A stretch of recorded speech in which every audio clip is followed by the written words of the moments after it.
Ipinagunita ng mga anghel na ang kaharian ay ipinagkatiwala sa kanila.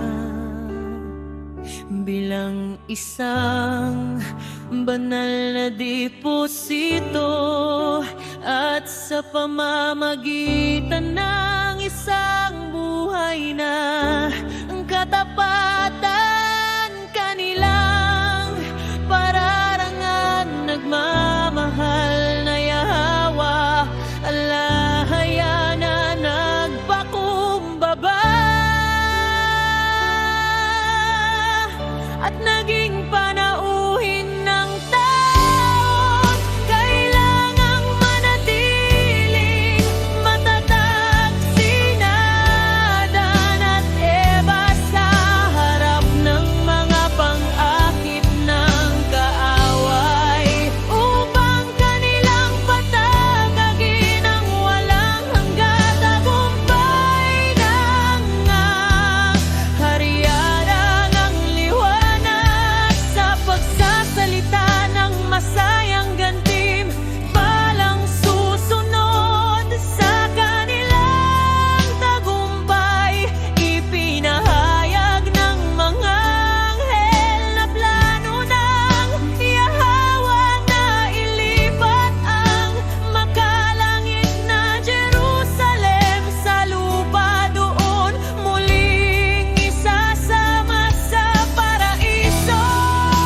Ito'y mananatili magpakailanman.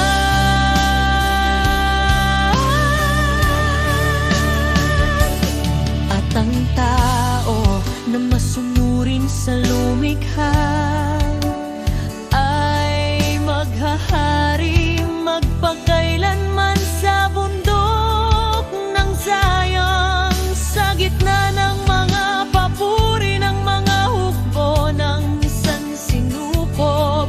Ngunit ang lahat ng ito ay nakasalalay sa pagpili ng tao sa harap ng mga tukso ng kaaway na gagawin ang lahat upang agawin ang kaharian. Natatot sina Adayan kega nang malaman ang magmabalak ni Satanas, ngunit naaliw ng malaman na hindi nito sila mapipilitang kumain ng ipinagbabawal. Mangangakong susubukan itong takutin sila sa kanyang kapangyarihan. Ang lahat na himpunan walang hanggan ay sasaklolo sa kanila. Tinapos ng mangsugo ng liwanag ang kanilang misyon sa pagpapayo sa mag-asawa na manatiling mapagbantay at laging isaisip ang napakabigat na responsibilidad na nakasalalay sa kanila. Hindi sila dapat maghiwalay sa isa't isa kahit na saglit, sapagkat mag-isa mas madaling matutukso. Sina Adan at Eva, nagpapasalamat sa mga babala ng anghel, ay sabay na umawit ng isang pangakong magwawagi magpakailanman.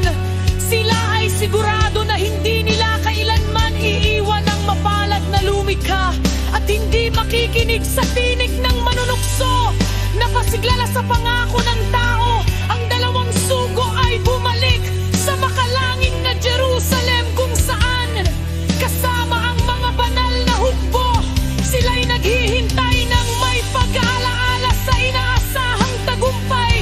Nakita ni Satanas ang mga sugo na papalapit sa paraiso at narinig ang awit ng tao na nangako ng walang hanggang tagumpay. Ang awit na iyon ay lalo pang nagpaalam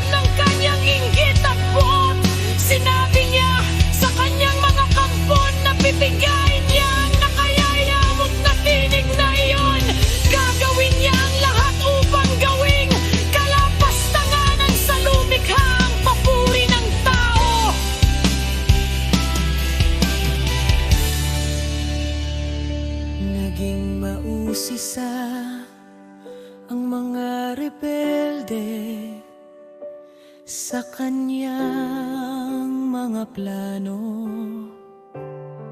Ngunit binalaan niya sila na maghintay hanggang sa ang lahat ay magbasya magpakailanman. Kung makikinig ang tao sa kanyang tinig at gagain ang bawalang puno ng pagkakilala ng mabuti at masama, siya ay magwawagik, magmamaiari ng sansinukob magpakailanman. Kung mananailing tapat ang tao sa lumikha, wala nang pag-asa para sa kanila. Ang paraiso ay waring napapaligiran ng walang hanggang kaligtasan. Ngunit sa manghabang tao ay may bakas ng takot. Mula nang umalis ang mga anghel, nanatiling tahimik sina Adan at Eva, at nagbulay-bulay ng may paggalang sa napakalaking responsibilidad ng kanilang misyon. Kanilang inisip ang bigat ng pagsubok na haharapin na magpapasya sa kanilang kinabukasan at sa pinabukasan ng buong sangnilikha. Ngunit nang mapasigla sa pag-iisip ng tagumpay, muli silang nag-alik na nagpapahayag niyang katiyakan sa inaasam na tagumpay. Ang himig na iyon ay nag-alis ng takot sa pagkatalo.